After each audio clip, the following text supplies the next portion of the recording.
శ్రీ గురువే నమః. ఓం శ్రీ మాత్రే నమః. ఓం సర్వమంగళాయ నమః. ఈరోజు అర్ధరేట బ్రహ్మగోపాల్ వీలాగ్స్ అనే ఛానల్ ద్వారా అనేక మంది అనుమానాలతో జీవితం గడుపుతూ ఉంటారు. అనుమానాలతో సంతానం కలిగి ఆర్థిక ఇబ్బందులు కలిగి ఇంట్లో గొడవలు సమస్యలు వస్తుంటాయి. అయితే ఆ సమస్యలకి మనకు పూర్వీకులు మహర్షులు ఏం చేశారంటే సంవత్సరానికి ఒకసారి ధ్వజస్తంభం ఆరోహణ చేసిన రోజు ధ్వజ ఆరోహణ చేసిన రోజు స్వామివారికి నివేదించినటువంటి ప్రసాదం తింటే ఆ ప్రసాదం ద్వారా సంతానం కలుగుతుందని ఆ ప్రసాదాన్ని నిష్టగా స్నానం చేసి తడిగుడ్డలతో ఆ స్వామివారికి నమస్కారం చేసుకొని ఆ ధ్వజస్తంభానికి నమస్కారం చేసుకొని ఆ కొడి ముద్దను తీసుకొని తింటే సంతానం కలుగుతుంది అనేది మన పెద్దల నమ్మకం, మన భక్తుల నమ్మకం. అయితే సంతాన కొడి ముద్ద అనేటువంటి దాని ముద్ద మీరు సంతానం కొరకే మీరు అనుకుంటున్నారు. ఈ సంతాన కొడి ముద్ద భారతదేశంలో ప్రతి హిందూ దేవాలయంలో ఈ కొడి ముద్దను తయారు చేస్తారు. ఈ కొడి ముద్ద తయారీకి కొడి ముద్ద అనేటువంటిది it is one of the science, one of the medical. ఈ కొడి ముద్దలో మెడిసిన్ అనేది దాగి ఉంది. ఈ మెడిసిన్ అనేటువంటిది తినడం వల్ల, ఈ మెడిసిన్ కడుపులో పోవడం వల్ల హార్మోన్స్ ఉత్పత్తి అవుతాయి. హార్మోన్స్ ఉత్పత్తి అవ్వడం వల్ల సంతానము కలగడానికి గర్భాశయం ఇచ్చుకుంటుంది. ఈ గర్భాశయం ఎప్పుడైతే ఇచ్చుకుంటుందో స్త్రీలో అప్పుడు ఆటోమేటిక్గా సంతానం కలుగుతుంది. అంటే కొడిముద్ద ద్వారా మనం ఎందుకు తినాలి కొడిముద్దలు అంటే ఇందులో అనేక మెడిసిన్స్ ఉన్నాయి. ఇందులో మనం నిరంతరం వాడే ఆవాలు, తర్వాత యాలకులు, పచ్చకర్పూరము, ఈ విధంగా మనం తినేటువంటి బలమైన తిండికి సంబంధించినటువంటిది అనేక మనం వాడతాం. అంటే మనం నవధాన్యాలు ఏ విధంగా అయితే మనకు కడుపుకి మన శరీరానికి బలం ఎటువంటి ఉపయోగమో అదేవిధంగా హార్మోన్స్ ఉత్పత్తికి సంబంధించినటువంటి అనేక పదార్థాలు కలపడం వల్ల ఈ కొడి ముద్ద అనేది ఒక సైన్స్గా మారిపోయింది. అంటే ఒక మెడిసిన్గా మారిపోయింది. ఈ మెడిసిన్ దాన్నే ఇంట్రెస్ట్తో, శ్రద్ధతో, భక్తిభావంతో తినాలని మన మహర్షులు చెప్పి ఉన్నారు. ఇది ట్యాబ్లెట్ వేసుకున్నట్టుగా వేసుకోకూడదు.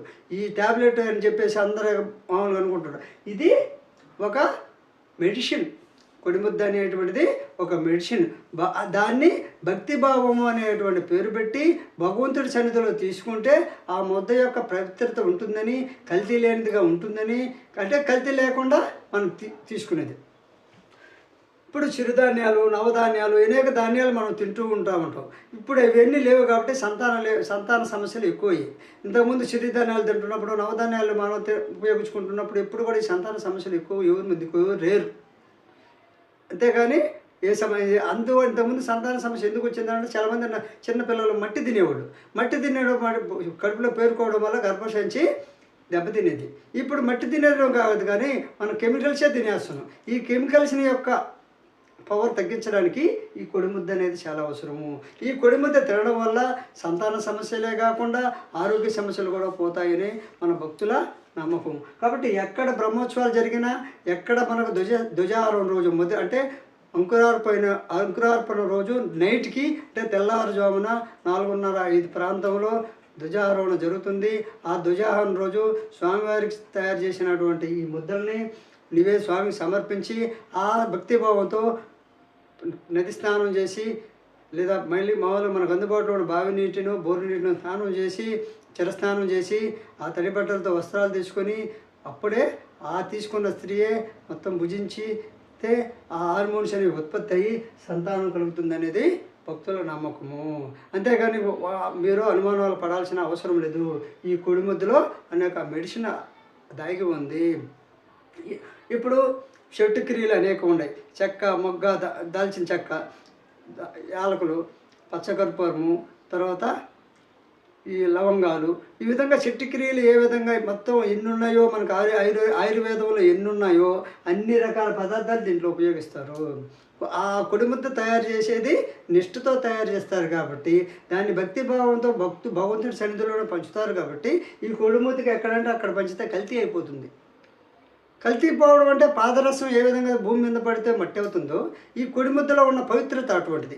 ఆ పవిత్రతతో కూడినటువంటి ఈ కొడిముద్ద ఎక్కడే ధ్వజారోహణ రోజు అంటే బ్రహ్మోత్సవాలు అంకురార్పణ జరిగి రాత్రి అంటే అంకురార్పణ జరిగిన సాయంత్రం టైంలో అంకురార్పణ చేస్తారు.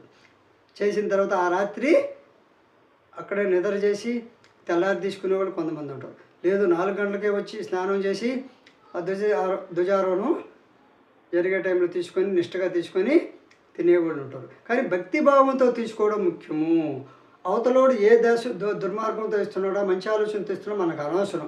అలాంటి ఇచ్చే వ్యక్తి మంచోడో చెడ్డోడో మనకు అనవసరం. మనలో భక్తి భావంతో ఈ కొడిముద్ద తీసుకుంటే మన హార్మోన్స్ ఉత్పత్తి అయ్యి మన సంతానం కలుగుతుందని పూర్వీకులు ఆచరించిన విధానము ఇప్పుడు కూడా మనం ఆచరిస్తున్నాం. కాబట్టి ఈ కొడిముద్ద ఎక్కడ దొరికినా దానివల్ల నష్టమైతే లేదు. అది ఒక మెడిసిన్ కాబట్టి కొడిముద్ద తింటే మాకు సంతానం కలుగుతుంది అనుమానం పడవచ్చు. అది ఒక మెడిసిను, హెల్తీ ఫుడ్గా కూడా మనం భావించవచ్చు కొడిముద్దని. హెల్తీ ముద్దలో ఏ విధంగా అయితే మనం చిరుధాన్యాలు గతంలో ఏ విధంగా జొన్నలు రాగులు ఏ విధంగా గోధుమలు ఏ విధంగా తింటున్నామో అలాంటి పదార్థాలకు సంబంధించింది. కాబట్టి ఈ కొడిముద్దను తినడం వల్ల అపోహలు పడకుండా ఎక్కడ భగవంతుడి సన్నిధిలో కొడిముద్ద ఇస్తున్నప్పటికీ తినడం వల్ల మీకు సంతాన అనుమానాలు కాకుండా హెల్తీ ఫుడ్ కూడా కాబట్టి ఆ తీసుకునే ఫుడ్ నిష్ఠతో తీసుకోవడం మంచిదని, కల్తీ లేని ఫుడ్ తీసుకోవడం మంచిదని ఈ విధంగా మన మహర్షులు, మన పెద్దవాళ్ళు, మన పెద్ద స్వాములు అంటే అప్పట్లో నిజాయితీ పరులు ఉన్నారు కాబట్టి వాళ్ళు ఏర్పాటు చేసినటువంటి కొడిముద్ద ఆచారము ఇప్పటికీ పాటిస్తున్నారు. కాబట్టి హెల్తీ ఫుడ్గా భావించండి. హార్మోన్స్ ఉత్పత్తి సంతానం కలుగుతుందని సంతానం కలిగిన వాళ్ళు చెప్పి ద్వారా అనేక మంది ఆచరిస్తారు. కాబట్టి అయితే ఈ కొడిముద్దని ఎలా ప్రసాదంలాగా పెట్టరు. కొడిముద్ద అనేది లిమిట్ అంటే ఒక కొడిముద్దను వచ్చేసేసి ఒక 1000 మందికి 200 మందికి పంచరు. కొడిముద్ద అనేది సంవత్సరానికి ఒక 20, 30, 100 లోపలే ఉంటాయి. అక్కడ సందర్భాన్ని బట్టి ఆ స్వామి యొక్క శక్తిని బట్టి ఇస్తే అంటే ఆ స్వామి ఇచ్చేటువంటి కొడిముద్ద పారుతుంది, అందరికీ ఉపయోగపడుతుందనే ఉద్దేశంతోనే ఇంకా పెంచుకుంటూ పోతారే. కానీ ఈ లిమిట్ టైంలో 100 కన్నా తక్కువే ఉంటాయి కానీ ఎక్కువ ఉండవు. కాబట్టి మామూలుగా సంతానం కలగడానికి ఇచ్చే కొడిముద్దలు లిమిట్ టైంలోనే ఉంటాయి. కానీ ప్రసాదం రూపంలో తీసుకునేది మాత్రం అది సపరేట్గా తీసుకోవచ్చు.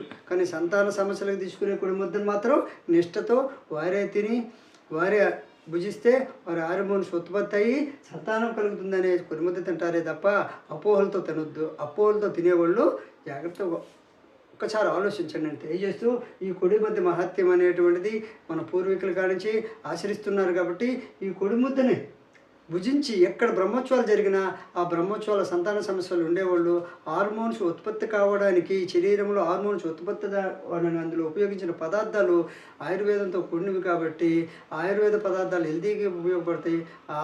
తద్వారా హార్మోన్స్ ఉత్పత్తి అవుతాయని తెలియజేస్తూ కొడిముద్ద మీద ఎటువంటి అనుమానాలు పెట్టుకోకుండా ఎక్కడ భగవంతుడి సన్నిధిలో కొడిముద్ద ఉన్నప్పటికీ తీసుకోండి, భుజించండి. భక్తిభావంతో నమ్మి కానీ చేస్తే పిల్లల సంతానం కలుగుతుంది. సంతానం ఏ విధంగా కలుగుతుందంటే ఆ కొడిముద్దలో ఉపయోగించిన పదార్థాలు హార్మోన్స్ ఉత్పత్తి చేయడానికి ఉపయోగపడతాయి. కాబట్టి కొడిముద్దని అందరూ లైక్ చేస్తారు. ఒకవేళ మీరు ఆ కొడిముద్ద అనుమానాలు అది హెల్తీ ఫుడ్గా కూడా ఉపయోగపడుతుంది. ఏదన్నా రక్తహీనత ఉన్నప్పటికీ ఆ కొడిముద్ద వల్ల రక్తం పుష్టిగా తయారయ్యేదానికి అవకాశం ఉంటుంది.